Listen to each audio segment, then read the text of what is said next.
RCN. Le son de la différence.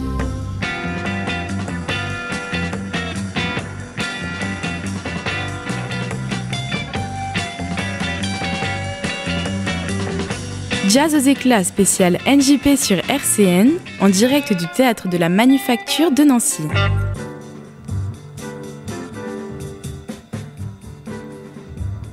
Bonsoir à toutes et à tous et bienvenue à la Manufacture, au théâtre de la Manufacture pour cette troisième émission en direct pour les 50 ans de NJP. Je suis en compagnie de Tito. Tito, bonjour. Tito, bonjour. Qui, pour ceux qui ne le sauraient pas, il ne doit pas y en avoir beaucoup, tu es le président de NJP. En fait, je ne suis pas le premier président. Il y en a eu un avant moi. Oui, il y en a eu avant. Il y a eu Gilles Mutel qui était le premier président. Bon, on va parler avec Tito, avant de recevoir les musiciens qui se produisent ce soir à la Manufacture, on va parler de ces 50 ans d'histoire de NJP. Mais avant de commencer, je pense, Tito, que comme moi, tu as été très ému d'apprendre le décès d'une immense artiste survenue hier, Carla Bley, oui, qui nous a quittés à l'âge de 87 ans. Qui est venue plusieurs fois à NJP, on s'en souvient. Et puis, si je peux me permettre, il y a aussi la disparition d'un grand journaliste, Philippe Carl, qui est décédé il y a quelques jours, la semaine dernière, qui était là aussi en 73 au festival pour Jazz Magazine et Le Monde. Oui. Alors je rendrai hommage à Carla Bley, immense pianiste, compositrice, chef d'orchestre, une grande dame du jazz. Je lui rendrai hommage dans une prochaine émission de Jazz aux éclats. Mais pour une pensée pour Carla Bley, je vous propose d'écouter quelques minutes d'une de ses œuvres les plus célèbres, peut-être une de celles qui l'ont rendue la plus célèbre, c'est cet opéra de jazz Escalator of the Hill, qui a fait vraiment grand bruit à l'époque de sa parution. Alors j'ai la chance de l'avoir en vinyle. Oui. Et également, je l'ai racheté quand c'était réédité en CD. Voilà. Mais il faut écouter ça tous les jours. C'est une double chance, Tito, mais j'ai les deux mêmes chances que toi. Allez, on écoute Carla Bley. C'est l'ouverture de cet opéra de jazz, Escalator of the Hill. RCN, Jazz aux éclats spécial NJP, Alain Aubrège. C'était une évocation de Carla Bley qui vient de nous quitter. Tout est à écouter dans l'immense production de Carla Bley. Oui, c'est vrai. Oui. Que ce soit avec sa grande formation. Mike Mantler. Mike Mantler. Là, on a entendu au début en solo, c'était Gato Berich. Oui. Je crois que j'ai reconnu sa sonorité. Oui. Je vois qu'on a les mêmes souvenirs tous les deux. C'est normal. Hein. Allez, on va. Carla Bley, elle faisait donc partie de l'histoire. Elle fait donc partie de l'histoire de NJP. Oui, elle a été programmée 2 fois, je crois. Oui, je me souviens d'elle. Sous le chapiteau, elle avait fait grande impression. Alors, on va parler d'histoire justement de ces 50 ans passés que nous avons vécu tous les deux. Toi comme organisateur puis président, moi comme auditeur fidèle et puis pour la radio. 1973, première édition du festival. J'imagine que ça n'a pas commencé en 73. Le festival n'est pas né comme ça du jour au lendemain. En fait, ça a commencé en 72 lors d'une réunion organisée par la mairie de Nancy. À l'époque, il y avait un comité des fêtes, donc qui pilotait les fêtes, qui était dirigé par un adjoint qui s'appelait Yvan Huc, qui était propriétaire d'un grand bar, brasserie, pizzeria à Nancy, mais qui était aussi entrepreneur de bal monté dans les Vosges, et le maire s'appelait Marcel Martin, qui lui était propriétaire de magasin de musique, Martin Musique, bien sûr, ancien connu rue des Carmes. Et donc il y avait un petit terrain un peu favorable sur la musique, et il y avait le Festival mondial de théâtre qui se déroulait au printemps, créé par Jacques Lang, et le maire nous dit ce serait bien de faire une grande manifestation à l'automne pour la rentrée étudiante, etc. Donc on lui a proposé, parce qu'on organisait des concerts depuis très très longtemps à Nancy, depuis 1958, 59, on faisait des concerts au caveau de l'Excelsior, à la salle Porel, au caveau de l'AG, le caveau des étudiants, mais aussi on avait notre propre lieu, un caveau rue des Dominicains, rue de la Commanderie, le caveau de la Commanderie, On organisait même des concerts plus importants au Parc Expo, au Cinéma Rio, etc. Donc on a présenté un projet de 3 jours qui nous paraissait déjà énorme. Et le maire nous dit, attendez, moi je ne vous ai pas demandé d'organiser une kermesse, je veux Count Basie, Duke Ellington, Ray Charles, Oscar Peterson. On lui dit, attendez, monsieur le maire, ça va coûter, et ça c'est pas votre problème. Donc dès le 1er, 73, Ray Charles, Oscar Peterson, mais aussi des musiciens africains, de la chanson, du rock, etc. Une grande parade dans les rues de Nancy, avec des chars qui avaient été dessinés par Roland Grunberg, un samedi. Roland Grunberg, effectivement. Oui, Oui. et puis des concerts dans les écoles, dans les usines, dans les prisons, etc. Donc il y a eu ce projet tout de suite qui a été important en termes de visibilité, on va dire ça comme ça. Oui, alors Ray Charles, Oscar Peterson, effectivement, Ouais. ça commençait très fort. Hein. Oui, bien sûr. Ça commençait très fort. Claude Bolling, enfin voilà, Bill Coleman, Pierre Kundengwe, il y avait même Terry Riley, qui est un des initiateurs de la musique répétitive américaine. Donc on partait là plutôt dans les musiques dites savantes. Voilà, c'est un petit peu l'image dès le départ, on avait tracé une sorte de cahier des charges, si on peut appeler ça comme ça, pour les futurs festivals. Oui, et les concerts se déroulaient à la salle Poirel et sous ce chapiteau, sous le chapiteau historique. Oui, et puis il y avait deux salles en dessous de la mairie, Oui. où il y avait des concerts. Il y avait le théâtre, un autre théâtre, le théâtre de la Manufacture en fait, donc, mais qui ne s'appelait pas comme ça. Voilà, il y avait déjà une bonne implantation dans la ville. Et puis ce chapiteau. Le chapiteau historique. Le premier, c'est un chapiteau de cirque avec des poteaux. Et dès 75, il y a eu un chapiteau rond, mais sans poteau. Sans poteau. Moi, je me souviens bien du premier chapiteau. Je me souviens où il faisait souvent un peu frais. C'était pas chauffé. C'était pas chauffé. Mais la buvette était dans le chapiteau. Elle était dans le chapiteau, ça permettait de se réchauffer. Bon, ça s'est un petit peu organisé, tout ça, par la suite. Oui, bien sûr. Il y a eu, jusqu'en 77. En 77, il y avait les prémices d'un changement de municipalité. Donc on a décidé de créer l'association Nancy Jazz Pulsation, qui n'existait pas avant. C'était le nom du festival, encore que le premier, c'était Rencontre internationale de jazz de Nancy. Mais on a décidé de créer l'association pour justement être les organisateurs. Et la mairie nous a soutenus cette année-là pour le faire. Mais on a découvert la dure réalité des budgets, parce que là, on était en direct. On n'avait plus le parapluie de la ville. Donc il y a eu une première crise, après il y a eu des menaces sur le soutien. On est obligé de faire une association de soutien où on a été aidé par beaucoup de gens. Il y a eu, je ne me souviens plus combien de signatures, mais c'était assez impressionnant. Il y avait même des articles, des signatures à découper dans l'Est républicain, parce qu'à cette époque-là, la PQR, l'Est républicain se mêlait de façon ouverte d'élections municipales. Bon, finalement, malentendu, le maire qui voulait plus, c'était Claude Coulet, finalement, est revenu sur sa décision après ce festival de soutien de 79. Et après, il était annualisé. Et voilà, puis les premières conventions avec la ville, la région, l'État, etc. Et l'embauche du premier salarié, Patrick Caller, qui a longtemps été le directeur et programmateur, et Raymond Sana à l'administration. C'était les 2 premiers salariés du festival. Alors dans les premières années, le festival n'avait lieu que tous les 2 ans. Oui, 73, 75, 77. Oui, bon, c'était important, je pense, de le faire, qu'il prenne un rythme annuel. En fait, c'était une question de budget, en fait, d'alternance avec le festival de théâtre. Donc la ville, apparemment, soutenait, mais il fallait partager, quoi. Donc voilà. Tout à l'heure, ce soir, à la Manufacture, se produiront 2 ensembles. L'ensemble électrique, conduit par le pianiste Stéphane Escans, qui vient de Saint-Dié. Et puis nous aurons ensuite le quartet du tromboniste Daniel Zimmermann. Ils ne tarderont pas à nous rejoindre tout à l'heure. Je propose qu'on écoute tout de suite Stéphane Escans dans un autre contexte. Il a beaucoup de cordes à son arc et nous a donné l'année dernière 2 très très beaux albums en trio avec guitare et contrebasse. Ça s'appelle en plus Sweet Lorraine, un clin d'œil. Je propose qu'on écoute justement ce standard qui est Sweet Lorraine, joué par le trio de Stéphane Escans. Il est en compagnie de Michel Devar à la guitare et de Bernard Hebster à la basse.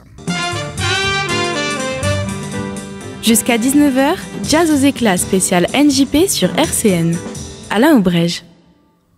Stéphane Escance, Sweet Lorraine, mais c'est pas du tout ce qu'on va entendre ce soir. Hein, apparemment non, parce que j'ai vu qu'il y avait un batteur nancéen aussi, hein, il y a Franck Agulon. Franck Agulon qu'on connaît bien, hein, qu'on connaît bien. Et puis Franck Wolf, on en parlera, j'espère, tout à l'heure avec eux. Revenons à l'histoire, Tito. Bon, il y a eu des têtes célèbres dès les premières années. Hein, on pourrait en citer toute une liste. Puis il y a eu aussi un certain nombre de gens qui ont été pratiquement découverts à Nancy. Hein. Il y a des gens que les amateurs de jazz ne connaissaient pas ou connaissaient seulement de réputation. Alors, en fait, un festival qui dure depuis 50 ans a obligatoirement vu des artistes qu'on appelle émergents, qui débutaient ou qui avaient une toute petite notoriété, puis qui petit à petit sont devenus des gens extrêmement connus, voire même pour certains comment on dit déjà, des stars, c'est ça? Des stars, oui, si on veut, oui. Donc voilà, oui, ça c'est logique, pour moi c'est logique, parce que la programmation a toujours fait des équilibres entre des têtes d'affiche, bien évidemment, parce que c'est normal pour le public, et puis des artistes moins connus, et également des ouvertures très très tôt ce que moi j'appelle les musiques voisines du jazz. Oui. Hein, c'est le rock. En 73, le blues, par exemple, n'était pas considéré comme du jazz. Les amateurs de jazz de l'époque considéraient que le blues, c'était pas du jazz. C'était un petit peu à côté. Alors, oui. Pas tous, hein, quand même. Non, mais bien sûr. Il y avait aussi les amateurs du vrai jazz et du pseudo-jazz aussi. Hein, aussi, cette époque. Voilà. Non, mais tout ça pour dire qu'il y a des esthétiques qui évoluent. Le jazz est une musique d'apport, une musique de rencontre, une musique qui a influencé, mais qui est aussi influencée. Donc, pour nous, c'était logique qu'il y ait des programmations qui soient en phase avec ces évolutions, et puis surtout pour que le public découvre aussi par hasard des musiques qu'il ne connaît pas, puisque le principe de mettre trois groupes à chaque concert fait qu'il y a toujours au moins un groupe que les gens ne connaissent pas. Oui. Alors, pour nous, si je ne devais citer qu'une de mes découvertes, elles furent nombreuses, moi je cite toujours en premier celle de Chris McGregor, pianiste et chef d'orchestre sud-africain, avec ses Brotherhood of Breath, la confrérie du souffle. C'était un choc parce que peu de gens l'avaient entendu auparavant. Oui, il est venu avec c'était le premier musicien sud-africain blanc. Hein, il était blanc. Qui avait des musiciens noirs dans son... Et il a même réussi en Afrique du Sud à ce que ça fonctionne un petit peu. On l'a jamais interdit de le faire. Oui. Mais bon, mais il a quand même, il est rapidement parti en Grande-Bretagne. Tout à fait. Oui. C'était un vrai choc. On l'a fait aussi en trio. En trio quelques années plus tard. Oui, je me souviens. Quelques années plus tard, on pourrait en citer des tas, quelques années plus tard, je me souviens de cette édition de NJP, je ne sais plus en quelle année c'était exactement, où on avait toute la bande de Sam Rivers et de ces musiciens des lofts new-yorkais, qui se produisaient tous les soirs sur le chapiteau, en trio, en formation variable, et c'était vraiment un choc. Hein. C'était on appelait ça la Loft Generation. Loft Generation. Où il y avait des musiciens de jazz, de théâtre, des danseurs qui travaillaient ensemble. Et on avait fait venir cette troupe de 17 musiciens, je crois, en exclusivité, une semaine. Et ils se produisaient depuis 17h au chapiteau jusqu'à 2h du matin. Trio, quartet, etc. Puis ça se terminait en big band. Voilà. C'était une très très grande édition, ça. Oui, un beau souvenir. Et puis, dès le départ, NJP s'est toujours permis de programmer des musiques un petit peu plus difficiles. Je pense au free jazz en particulier. Ah bah oui, oui, bien sûr. Le free faisait partie de... C'était l'époque. Hein. Puis, en plus, c'était lié à des mouvements politiques aux États-Unis. Donc on avait à cœur de présenter ces musiciens et ces musiques, bien sûr. Ouais. Ici même, hier, ici même, j'ai fait découvrir à Thibaut Roland un enregistrement réalisé à NJP par le saxophoniste Frank Wright. Ah oui. Il fallait oser quand même programmer des choses comme ça. Hein. Oui, bien sûr. Oui, bon, je me souviens aussi c'était le cri permanent. Oui, je me souviens aussi d'un extraordinaire concert de Cecil Taylor. Avec une danseuse. Avec une danseuse. Cecil Taylor, c'est encore plus difficile d'accès que. Il avait eu du mal à convaincre le public, mais vraiment les amateurs avaient beaucoup apprécié. Ouais. Alors moi, il y a un autre pianiste, je sais pas, qui était un pilier du festival dans le début, c'était Siegfried Kessler. Oui. Pianiste sarrois extraordinaire. Sarrois qui a joué avec Archie Shepp. Grand improvisateur et en plus un garçon assez exceptionnel. Tiens, puisque je pense à Archie Shepp, ça a été Archie Shepp, je crois qu'on l'a programmé 5-6 années de suite. 5-6 années de suite. Je me souviens de son arrivée un soir très tard parce qu'il s'était trompé de destination.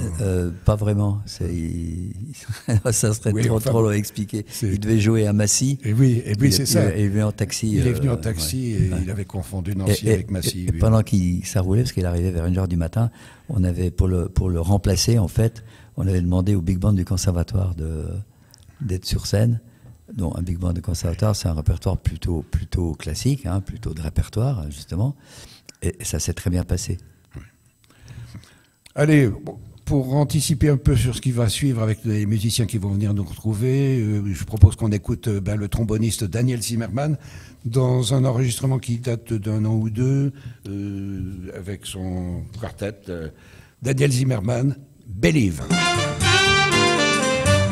RCN, Jazz aux éclats spécial NJP, Alain Aubrège. C'est Daniel Zimmerman, tromboniste, qui se produira tout à l'heure, dans un peu plus d'une heure à la Manufacture, 2 heures plutôt, à la Manufacture.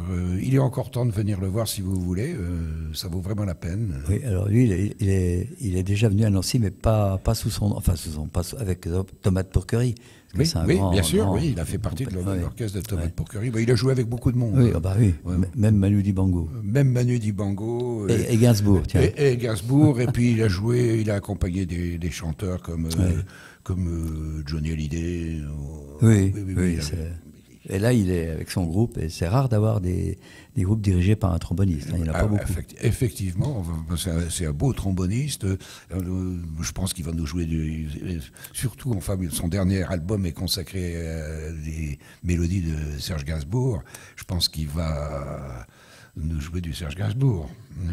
On entendra. Voilà. Revenons à l'histoire. Alors si je te pose une question comme ça, Tito, le concert de NJP depuis 50 ans qui t'a le plus marqué? Ah oui,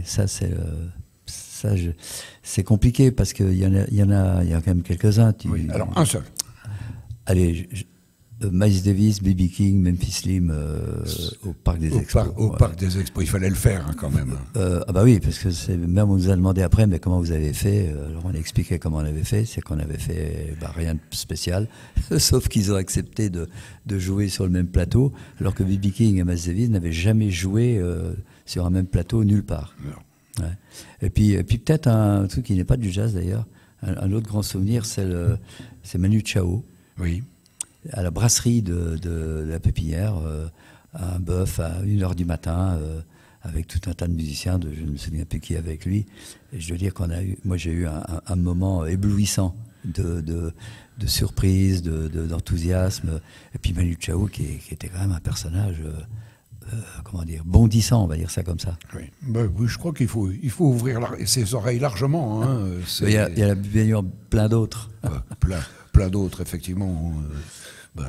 Que de beaux souvenirs. Alors, un troisième aussi. Oui, tiens, c'est Astor Piazzolla. Astor Piazzolla, avec son orchestre de chambre. Oui. Il y avait une dizaine de musiciens. Là aussi, je crois que c'était moi, c'est la première fois que je voyais donc Astor Piazzolla. Donc, oui. Astor Piazzolla. L'inventeur, rénovateur, inventeur du tango. Myriam Makeba, tiens, Nina Simone, on va arrêter. Nina Simone, etc. Oui, bien sûr. Mais Dans cette édition présente, là, tu as assisté déjà à pas mal de concerts, Oui. j'imagine. Qu'est-ce qui t'a le plus marqué jusqu'à aujourd'hui? Je ne dirai rien. Tu ne diras Et rien. j'attends la fin. T'attends la fin. Bon, alors moi je parlerai quand même de deux musiciens. Tu étais au concert de Kenny Barron Oui. à l'Opéra. Oui. Bon, c'était quand même On va le mettre dans les coups de cœur. allez, un musicien de grande classe, de grande Oui, en plus, sensibilité. C'était un monsieur tellement agréable à fréquenter. oui. Ouais. Vraiment très très beau. En plus, seul devant son piano dans ce cadre de l'opéra, c'était vraiment. Ouais. Alors un deuxième, un autre, puisqu'on a parlé de, c'est Billy Valentine. Oui. Aussi ce vieux monsieur Oui. qui est venu de la soul, du rhythm and blues, qui a chanté avec tout le monde et qui refait une carrière et une musique qui a enthousiasmé le public du chapiteau, qui je pense découvrait, enfin pas tout le monde, mais les plus jeunes, pour eux, la soul c'est un vieux truc, et là ça, avec ce chanteur incroyable, ça a fonctionné très bien. Bien, on a écouté Daniel Zimmerman tout à l'heure. On a parlé de Serge Gainsbourg et de son répertoire à propos de Gainsbourg. Je vous propose, le voici d'ailleurs. Bonjour, bienvenue. Ben justement, ça tombe très bien. Hein. Eh ben, bonjour, je suis très content de vous accueillir. Eh ben, je vous propose qu'on écoute ceci tout de suite. Jusqu'à 19h, Jazz aux éclats spécial NJP sur RCN. Alain Aubrège. Alors, je ne sais pas si vous connaissez ça. C'est un standard, All the Things You Are, bien sûr. Mais joué par qui? C'était une petite surprise que je vous réservais. En plus, je la connais cette intro, mais c'est la version de qui? Je me souviens plus parce qu'en plus, je ne l'ai pas réécoutée là. Eh ben, c'est Serge Gainsbourg au piano. D'accord. Serge Gainsbourg au piano. Ok. Je l'aurais pas reconnu. Une petite archive comme ça. Il aime bien ce genre de truc. C'est très coquin. Oui, bon, c'est sympa, hein, quand même. C'est sympa Tout à fait. pour introduire votre concert de ce soir. Hein. Oui. Bon, donc, Daniel Zimmerman, vous êtes tromboniste, Je confirme. tubiste aussi, je crois. À mes heures perdues, mais À vos heures ça se fait perdues, mais rare. Ça se fait rare. Bon, tromboniste. Bon, au trombone, vous avez déjà une belle carrière. Ça va. Hein. De nombreuses collaborations, de nombreux enregistrements. Oui, disons que j'ai eu une période boulimique pendant longtemps.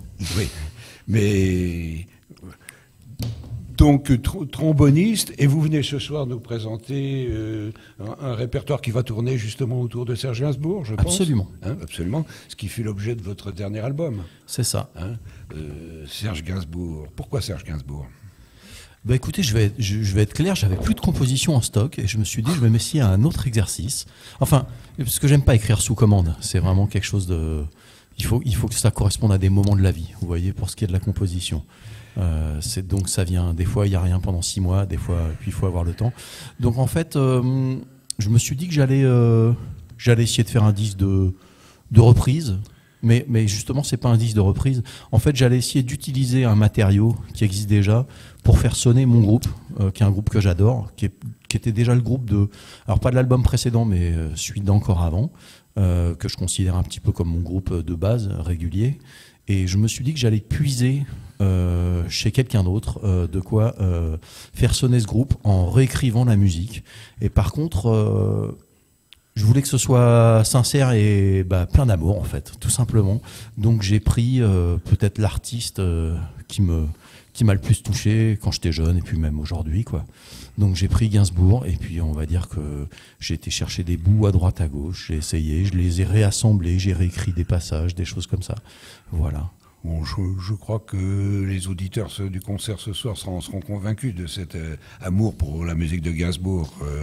En tout cas, quand on écoute l'album, on le croit fortement. Hein. On pourrait se demander, puisque finalement il y a des gens qui me disent qu'on ne reconnaît pas les morceaux, que d'autres que c'est... vous savez, il y a des gens qui ont aussi un rapport... égocentrés à leurs idoles, et donc ils acceptent pas qu'on détourne les choses comme ça. Enfin, c'est pas qu'ils acceptent pas, ils acceptent, mais ils aiment pas. Donc en fait tout ça se discute. Moi j'ai choisi de faire à peu près l'inverse d'un projet de cover, comme on dit maintenant, c'est-à-dire de reprise dans le texte. Mais si vous me permettez, c'est ça qui fait tout l'intérêt. Hein. C'est bien ce que j'espère. C'est ça qui fait tout l'intérêt. Alors l'album s'appelle L'homme à la tête de chou. Ah non, l'album s'appelle L'homme à tête de chou, L'homme à tête de Uruguay. Uruguay. En fait, Alors oui, justement, c'est un mélange Uruguay. Alors en fait, j'ai le temps d'expliquer ou pas? Ah ben bien sûr. D'accord. En fait, le premier morceau de cet album est assez emblématique des procédés de composition. On va dire, j'ai pris la mélodie d'un morceau, j'ai commencé à la mélanger, donc SS in Uruguay, j'ai commencé à la mélanger avec les harmonies de L'homme à la tête de chou, qui sont celles aussi de chez Max Coiffeur pour Homme, celles de Cargo Cult et du dernier morceau de Melody Nelson. En fait, c'est celle de la moitié de c'est la marche harmonique de la moitié de ces deux albums cultes des années 70. J'ai mélangé tout ça, j'ai trouvé une ligne de basse qui me plaisait, et puis voilà, c'est un peu comme de la cuisine. Mais donc le titre, c'est un mélange. Le titre de ce morceau devait être un mélange des deux titres. J'ai dû malheureusement y renoncer pour éviter d'avoir peut-être des complications, on va dire, au niveau des droits d'édition, ce genre de choses. Donc on n'a pas pris de risque. Donc le morceau s'appelle sur le disque SS in Uruguay, mais ça me plaît pas du tout qu'il s'appelle comme ça, parce que je considère que c'est une escroquerie quasiment à ce niveau de détournement de l'appeler ainsi. Donc en tout cas, c'est une espèce de titre en forme de cadavre exquis, comme on m'a dit. Voilà, ça dénote un petit peu du procédé de composition qui était assez ludique et de l'album, et donc c'est le titre de l'album. Eh ben on va en donner un avant-goût à nos auditeurs. Je propose qu'on l'écoute. RCN, Jazz aux éclats spécial NJP, Alain Aubrège. Voilà, c'est une idée de ce qu'on va entendre ce soir. Oui, alors ça, c'était pas le morceau en question, Non, c'était un effectivement, pot pourri oui. d'extrait de l'album, voilà, Oui. pour préciser. Ben, c'est pour inciter nos auditeurs à nous rejoindre tout à l'heure. Hein. Justement, les gens qui jouent avec vous, parlez-nous un peu de vos musiciens. Alors, ce sont des compagnons de longue date, en fait. À ma gauche, je dis c'est vraiment comme ça que je le perçois quand je suis sur scène. C'est Julien Charlet, c'est un batteur que je connais depuis très très longtemps, avec lequel j'ai joué sur des scènes très différentes de celles du jazz, mais c'est un musicien qui traverse les styles avec un style vraiment à lui, qui est notamment fait beaucoup dans l'énergie. C'est quelqu'un qui a une énergie particulière. On a l'impression que les morceaux accélèrent alors qu'en fait ça bouge pas. Ça, c'est très rare, c'est très nerveux. Et moi je le compare un petit peu au batteur de Police, Stewart Copeland, vous voyez, pour le type d'énergie, même si c'est pas du tout le même style. Enfin, il peut jouer du Police très très bien, mais voilà. Ça, c'est Julien. Derrière moi, j'ai Jérôme Regard, qui est un bassiste qui joue aussi bien de la contrebasse que la basse électrique, qui a joué avec un nombre incalculable d'artistes. Alors, des fois, il est plus sideman, mais dans les projets qui lui tiennent à cœur, où il a le temps de s'investir, où il en a la possibilité, Jérôme, c'est quelqu'un qui provoque énormément vers l'interactivité, vers l'improvisation, et en plus qui cherche à amener quelque chose de spécial au niveau de la basse, pas dans la virtuosité, bien qu'il le soit, mais dans les sons.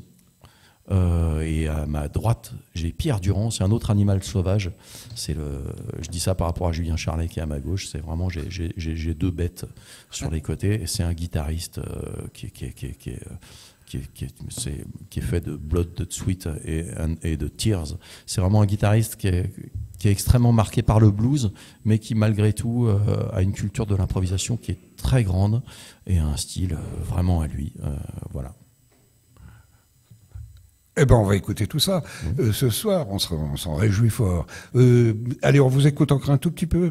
Oui, volontiers. Allez, cette fois-ci, c'est Bonnie and Clyde. Ça marche. Jusqu'à 19h, Jazz aux éclats spécial NJP sur RCN. Alain Aubrège. Bon, si vous voulez savoir la suite de ce qui va arriver à Bonnie and Clyde, eh ben, il faut venir ce soir tout à l'heure. Hein. Oui. Voilà, nous étions c'était un peu bref, mais fort intéressant. On aura le plaisir de poursuivre ça en musique tout à l'heure. Daniel Zimmerman, merci beaucoup. Merci à vous. Et très, très, très bon concert. Je suis sûr que ça va être très, très bien. Merci, à tout à l'heure. Voilà. Et nous avons le plaisir d'accueillir Stéphane Escon. Bonsoir, bonsoir. Bonsoir, qu'on connaît à RCN tu es déjà venu Plusieurs fois, ouais. une fois. Tu as même joué, non? On a joué, ouais. Voilà, c'est ça. On a fait du direct dans le studio de RCN il y a un an ou deux. C'est ça. Voilà. Et alors, Stéphane, tu viens ce soir nous présenter un nouveau projet, quelque chose d'un petit peu différent de ce que tu jouais à RSA l'année dernière. Oui, c'est un projet qui est pas nouveau parce il a quand même déjà peut-être 7 ans. Oui, mais il est évolutif quand même. Voilà, mais c'était au départ un trio électrique. Oui. Au départ, devant la contrainte de trouver des salles avec des pianos acoustiques de bonne qualité qu'on n'arrivait pas à résoudre, je me suis mis au Rhodes et j'ai fait une version un peu électrique de ma musique. C'est des choses que j'écris depuis longtemps.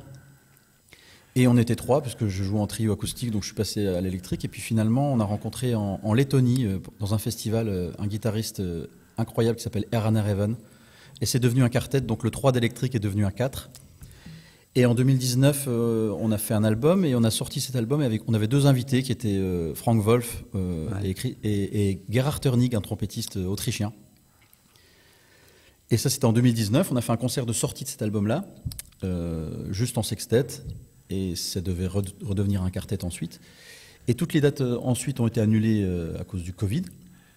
Et à la suite du Covid, je me suis dit, mais en fait, c'est bien un sextet. Donc j'ai rajouté 2 musiciens et maintenant c'est un 6 dans l'électrique. Voilà. Avec Frank et Christian Altelushorst, qui est un trompettiste allemand. Oui. Oui. Et donc il n'existe pas d'album de ce sextet. Il y a un album en quartet avec 2 invités. Il y a un album en quartet avec 2 invités. C'est de cet album que je vous propose d'écouter un extrait que tu as eu la gentillesse de m'envoyer. Peekaboo. Ouais. RCN, Jazz aux éclats spécial NJP, Alain Aubrège. Bon, c'est Stéphane Escons et son groupe électrique. Oui. Électrique. Alors, c'est pour les auditeurs, je précise, c'est bien le même Stéphane Escons qu'on vous entendait tout à l'heure, avant qu'il arrive, jouer Sweet Lorraine en trio.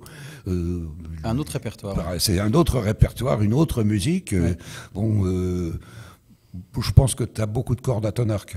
Bah, tout ça, c'est lié. C'est quand même du jazz. On fait du jazz rock. C'est très inspiré des années 80. Avec l'arrivée du Rhodes, mais en fait c'est le même vocabulaire au départ. Tout ça vient du jazz, ça vient du bebop, et donc tout est quand même lié, même s'il y a des couleurs différentes. Oui. Là, on est quand même plus dans l'électrique, comme son nom l'indique. Oui, tout à fait. Comme son nom l'indique, dans une ambiance rock. Rock, je dirais pas, mais funk un peu, et oui. puis peut-être rock des années 70, un peu avec les effets. 70-80, qui connaît un certain retour. Oui, un revival de ça en ce moment. Oui, c'est ce qui est plutôt bien. Hein. C'est des cycles, ça revient régulièrement. Non, mais on évoquait 50 ans d'histoire de jazz à la NJP avec Tito il y a quelques minutes. Le jazz, c'est quelque chose de très ouvert, il y a des cycles, il y a des retours en arrière, il y a des et puis ça se ramifie à chaque fois, ça part à droite à gauche, ça se connecte avec les musiques du monde, et du coup ça revient avec ces influences-là. Et chaque période se nourrit des périodes précédentes. Exactement.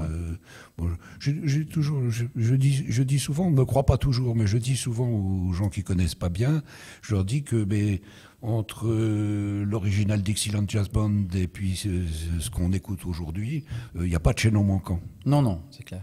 Tu es bien d'accord avec ça? Oui, je suis d'accord. Oui, si on étudie un peu l'histoire du jazz, tout est logique, tout coule de source, et on regarde ça comme une histoire globale sur plus de 100 ans maintenant.